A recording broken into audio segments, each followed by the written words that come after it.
Allegations of criminal and corrupt conduct inside the CFMEU have spread from Victoria to other states. These are shocking images.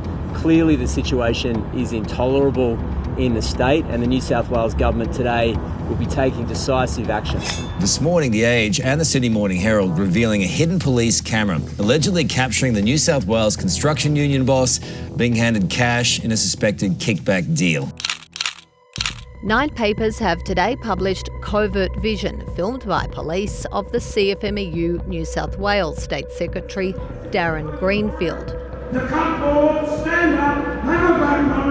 who was charged with corruption offences in 2021. The allegations are yet to be tested in court. Premier Chris Minns expelled Greenfield from the New South Wales Labor Party in 2021 over those charges, and today he went further. I have written to the General Secretary of the New South Wales Labor Party to suspend the construction division of the CFMEU from the New South Wales State Conference, suspend them from all parts of the New South Wales Labor Party, to not take affiliation or donations from that union going forward. After mounting allegations of criminal infiltration in the CFMEU construction division, the Federal Industrial Relations Minister has decided the union is not fit to investigate itself. The government will ensure that the regulator has all the powers it needs to appoint administrators. There can be no place for criminality or corruption in any part of the construction industry. Mr Hawke insisted at a news conference in Canberra that the BLF would not be given a last chance. The move falls short of calls to deregister the union, as happened in 1986, in the wake of scandals involving corruption, thuggery and violence at the Builders Labourers Federation. When Bob Hawke took the action of deregistration, that was the toughest action you could take to clean up an organisation. The way industrial relations works under the Fair Work Act means that the toughest action that can be taken is to appoint an administrator. The power and muscle of the CFMEU's construction division has been here in Victoria, where it's alleged organised crime figures and bikie gangs infiltrated the union, using thuggery and standover tactics to ensure control of taxpayer-funded infrastructure projects. The Queensland Premier has also thrown his support behind the federal government. That will allow the concerns and complaints and grievances that have been aired here in Queensland to be properly considered. But the Secretary of the CFMEU in Queensland has hit back at the federal government's plans to appoint an administrator, saying a thorough investigation will put Labor governments in a world of pain, describing the Prime Minister as selective about his interest in criminal associations and willingly ignorant about our industry. Albanese has panicked and soiled himself over some unproven allegations in the media. While Victorian CFMEU boss John Setka is gone, back in Victoria, Premier Jacinta Allen continues to face scrutiny. Are there any bikies on government big build projects right now? I think I'd suggest that is not a question for me. That would be a question for Victoria Police, who hold the responsibilities to investigate any allegations of criminal behaviour in any workplace, whether it's a construction site or any other workplace. As boss of the competition watchdog, the ACCC, from 2011 until 2022, Rod Sims grew increasingly concerned about the power of the CFMEU in the construction industry. We had a very general and very serious concern that the CFMEU were controlling who could actually work on the building sites, and so you'd have companies often not allowed to work on a building site, or companies on the site then getting booted off the site due to action or threats by the CFMEU. He says the result is increased costs for customers, including taxpayers, and project delays. When you have less competition, you have higher prices. So the consequences we were very concerned about was much higher construction costs. Rod Sims says if governments are serious about reining in the power of construction unions, gaps between competition and labour laws must be closed. So I think it would be really helpful if there was law reform here to just clarify between the two sets of laws that what's going on here, what we're talking about, is indeed illegal. Did you speak to the federal government about your concerns at the time? Yes, we made it known back then that we felt that the laws were limiting what we could do. We had a clean union for most of that period that I was there, all of that period that I was there, and there was no serious infiltration of the criminal element. No sort of organised crime was flourishing back in my day.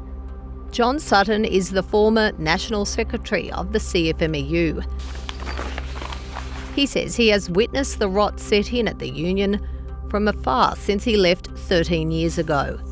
In both Victoria and New South Wales, unfortunately, the sort of bully boy muscle approach seems to be the sort of main method of operation, and it's just over the top. It's unacceptable to normal trade unionists, and people shouldn't have to go to work and just be confronted with some of the stuff that's plainly now happening on just too many sites. Unlike the current bosses of the CFMEU, John Sutton says the New South Wales State Secretary, Darren Greenfield, should be stood down. Any officials that are under serious criminal investigation or subject to criminal charges should be standing down.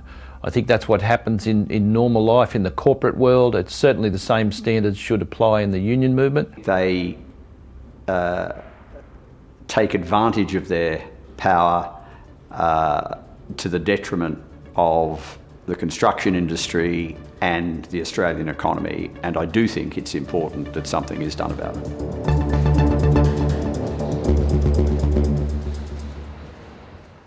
Bill Shorten was the National Secretary of the AWU between 2001 and 2007.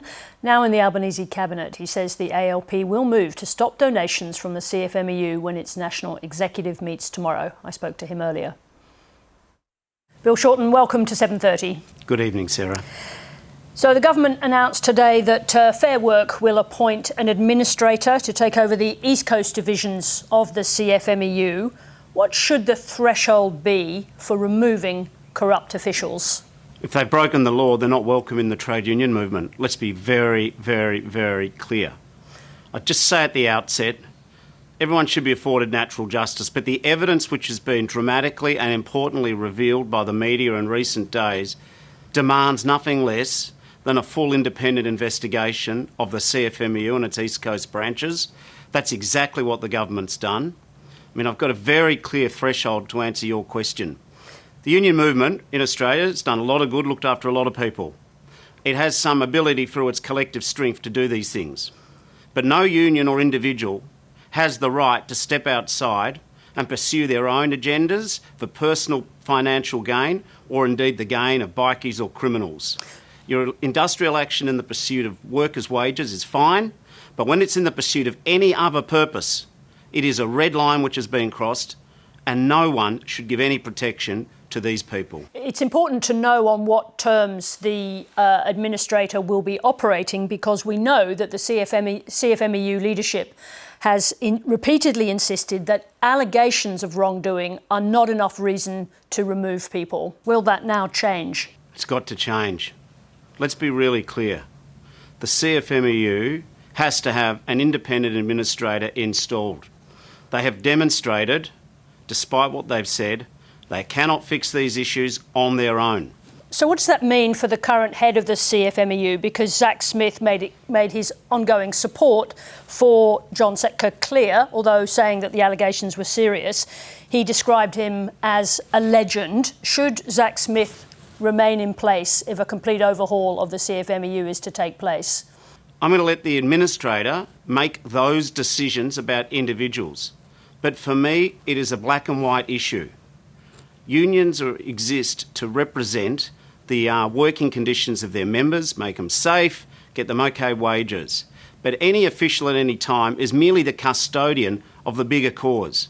And when people abuse that, when we have bikies or people masquerading to be acting in the interests of working people, when they're lining their own pockets, or when they're working for corrupt contractors, or they're taking bribes, or indeed the companies who are offering the bribes, they must be rooted out. It's not enough just to keep going business as usual, and that message must get through.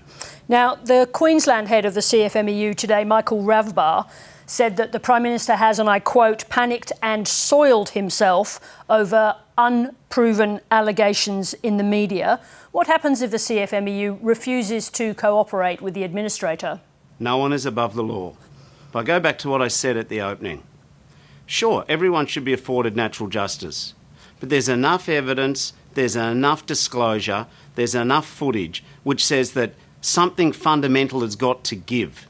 That you can't have patched up members of bikie gangs as your shop stewards. The construction industry in Australia is worth billions of dollars. Organised crime is no doubt attracted to siphoning some of that money for themselves, but the union cannot be in any fashion part of organised crime, and arguing that just leave it business as usual, it doesn't wash anymore. It simply doesn't wash. As you say, this is an issue of the infiltration of organised crime. Is there any justification for the Labor Party to continue to accept donations from an organisation, the CFMEU, infiltrated in that way? I fully expect the National Executive to make sure that there is no more donations received from the CFMEU until their house is cleaned. And what about the donations that have already been made to the party? We know they run to hundreds and hundreds of thousands, to millions in fact, including large donations under John Setka when he was running the CFMEU construction division in Victoria. That money is tainted now. Should it be handed back? I think the last significant donations were a couple of years ago. I guess we can go down the path of asking the Nationals to hand back their vaping money. That's not the question, Mr. Shorten. The question is about very serious allegations Sarah, I'm coming to your about answer. Criminal activity, so Sarah, stick to that. Yeah, I absolutely am. But what I'm saying is the best way forward is that we're not taking any CFMEU money anymore. The evidence has come out. It's there. We're putting a stop on it. Prime Minister Albanese in 2019 made moves against individuals in the union not to be members of the party. But I would say to listeners, now perhaps it's time that we tackle all money in elections. We need to just eliminate, I think, some of the massive donations which come generally to Australian politics. To be clear, as we speak tonight, you're confident the ALP has reached that decision to ban all further donations from the CFMEU? They meet tomorrow. I'm not on the executive. If I was as sure as a horse that I could pick on Saturday at the races, I will be what the National Exec does. I'd bet on it. Okay, people, we know that action has to be taken. The leadership's been from premiers and the Prime Minister. I don't expect any part of the party to be any different. You just raised the fact that Anthony Albanese, as opposition leader, did expel John Setka from the party. Why did the party continue to take donations from him after he was considered persona non grata? First of all, that was an individual matter to do with a contested family law issue and comments about Rosie Batty. In terms of the CFMEU, we're not taking their money. It has stopped. The CFMEU is reported to have used threats and extortion to move your old union, the AWU, off big construction jobs in Victoria. But you say you heard nothing about the increasing presence of criminals in the Victorian construction scene. Is this credible? Well, the demarcation battles with the AWU, my former union, they are the stuff both of fact and of legend. I've had many run-ins when I was an AW official with the CFMEU. This element, though, of organised crime, no, I wasn't aware of that, and I'm not aware of it now. And I'll tell you what, we have police who monitor crime. They haven't come forward with this. The Liberals created their whole expensive multi-million-dollar agency.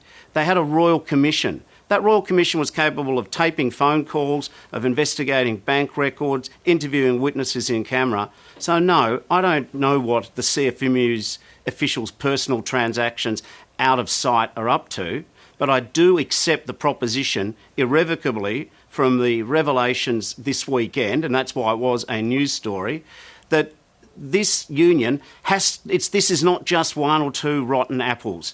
There is a pathology or a culture in parts of that union that see the importation of organised crime foot soldiers or bikies into positions of responsibility, perhaps as workplace delegates. This should not be allowed to happen, and I think that the union must look at, and perhaps not just them, a fit and proper test for not just their officials, but for their people who hold voluntary positions within the union. Michaelia Cash said, and I quote, "If you get rid of the ABCC, the construction watchdog, costs will go up and the CFMEU will run wild." She was right, wasn't she? Well, then what did the ABCC do to catch a bikie? Did they ever find a single bikie or a drug dealer? I think the question is what would happen in its absence? What would happen next? Well, we're putting in an administrator. The reality is, you and I both know, and Australia knows, that when they set up royal commissions into unions, that's just as a political point to try and smear Labor leaders. The problem for the Libs is they need to get over their hang-up about being anti-union and join us and be anti-crook. Now, the truth of the matter is that there are some crooks who've infiltrated the CFMEU. I also remind Michaelia Cash that there are some crooks at the big end of town too. So let's get over our ideological bulldust. This country does not have time for that. And let's deal with the organised crime. Bill Shorten, thank you very much indeed for joining us. Pleasure.